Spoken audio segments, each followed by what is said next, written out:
What's up guys, Houndish here, and today we're jumping in with some Destiny 2 news, and specifically it's time for the weekly reset for the 12th of November. This is the final week of Act 1 for Revenant, it's also the last week for Festival of the Lost, and early on this week we're going to get a reveal for Act 2 of Revenant, so Bungie will show off new activity content, weapons, more than likely we'll see new artifact mods and some other items, so I'll be keeping you up to date on all of that stuff, but otherwise in this video we're going to round up the Eververse inventory for the week, vendor loot, some of the key featured rewards that we're able to pick up this reset, as well as maintenance items, updates from Bungie, and a couple of other things in the video. So, as always guys, I hope you enjoy this one. If you do find it useful, get subscribed to the channel, and I can keep you posted with more Destiny content. But now, let's get into it. First up, ahead of the reset today, there has been some server downtime. There are no patch notes for the moment, so it looks like this was just background maintenance that Bungie were performing ahead of the Act 2 drop next week. And of course, we're going to get more information in just a couple of hours' time regarding Act 2 of Revenant, the new activity content, hopefully some juicy rewards. And as always, Bungie will be live streaming that, so we'll also host it on the channel right here, and I'll keep you up to date with all of the new info once we have it. Given that it's the final week for Act 1 of Revenant though, if you want to get the fieldwork completed from Ido, hold on to bounties, seasonal challenges, or indeed engrams for upcoming new rewards next week, then now is a good time to stock up if you don't need them at the moment. Of course, that's entirely optional. It's not like there won't be time to do it after the Act 2 drop, but it's something to think about. Also, it's the very final week of Festival of the Lost, and so if you want any of the rewards for the event this year,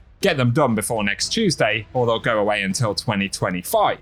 Otherwise though, in terms of reset stuff, of course we've got the refresh for Vesper's Host. I know some folks are still going after Icebreaker on a weekly basis, so good luck if that's you and you're hunting stuff down. And next up, as we get into the game right here for the week, we can see that there is bonus infamy for the Taken. So if you want to level up with Gambit rank points, it'll be a good time to jump into that activity this week. And now let's get onto the Eververse store. Of course, it's the final week of Festival, as we mentioned, so keep that in mind if you are looking to pick up any of the rewards. Some of them are, of course, cosmetics available in the Eververse store for Bright Dust. So firstly, on the front page this week, we've got the Strange Brew exotic multiplayer emote. This one is 4,250 Bright Dust. Pretty expensive, but quite a cool one, nonetheless. Additionally, there is the Stygian Steed, another exotic sparrow for Festival of the Lost, which definitely is quite colourful, as we can see right there. Quite an interesting one. That's 2,500 Bright Dust. And then we've got the Moonrise projection,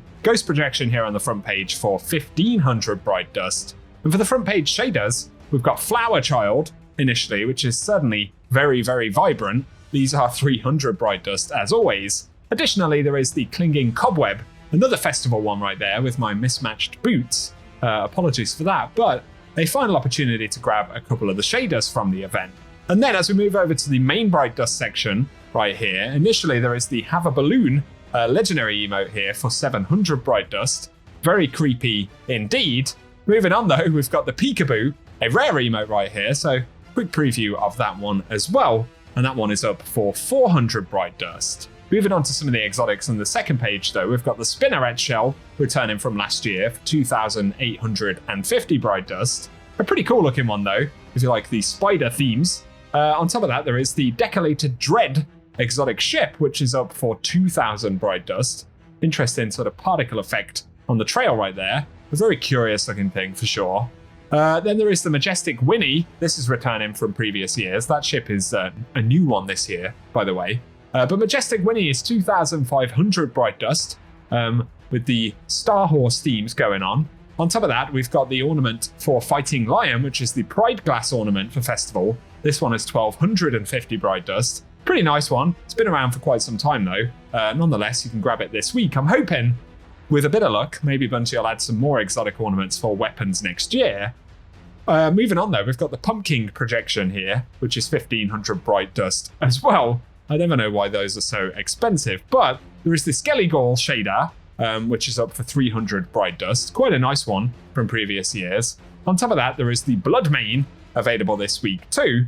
I'm not sure if this is potentially a new one this year. I can't quite remember, but it looks decent. Then there is the Reanimated Verve, definitely returning from previous years. And on top of that, finally, we've got Flower Child featured for the second time in the week. But for the transmat effects at the end, we've got the Arachnophile available, and this is 450 Bright Dust. The same cost applies to all of these. Additionally, we have Murder of Crows available this week. And very finally, there is the Batwing entrance transmat effect as well. So let us know if you plan to grab anything from the Eververse store in this final week of the event. And of course, as you get into the tower, don't forget to pick up your free candy from both of the trees in the tower. Might be useful for some weapons or exotic class items or something. But for a quick look at Banshee's featured weapons, we've got Revenant here, which does have Repulsor Brace and Destabilizing Rounds, which is quite a fun roll at the very least. So maybe worth grabbing that one. Keep in mind the weapons and rolls will change throughout the week. Additionally, there is Battle Scar, which is Encore and Osmosis. And then we've got the Jararaka 3SR, a name I always struggle to say. This one's Golden Tricorn and Hipfire Grip. On top of that, we've got the Hand in Hand, which has Ensemble and Trench Barrel. Might be a bit of fun. And finally, Funnel Web, which has got Killing Wind and Adrenaline Junkie. And let's finish with a visit to Shader 1 down here in the Annex. For the shaders this week, we've got New Age Black Armory available. Quite a nice one from back in the Black Armory era, so worth grabbing for 10,000 Glimmer if you don't have it.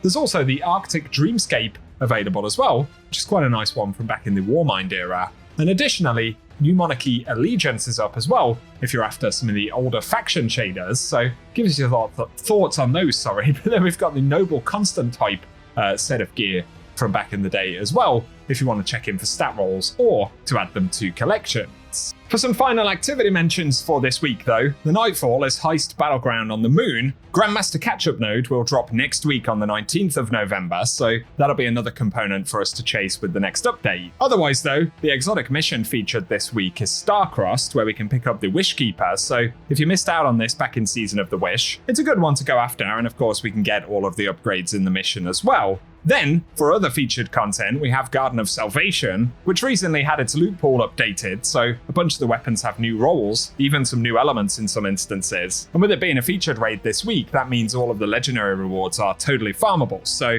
if you've been after any of those weapons and rolls, it's a good week to go back into Garden. Otherwise, we've got Kingsfall featured as well, so again, totally farmable across the board, including for the Touch of Malice. And then on the dungeon front, we have the Pit of Heresy firstly, as well as Spire of the Watcher, where we can get the Hierarchy of Needs exotic post, so plenty of catch-up opportunity if you're after some of the older rewards. Finally though, let's mention the Lost Sector rotation. Today we've got Metamorphosis on Tavathan's Throne World. Lost Sectors can of course drop world weapons, and solo completions have a chance to drop exotic engrams as well.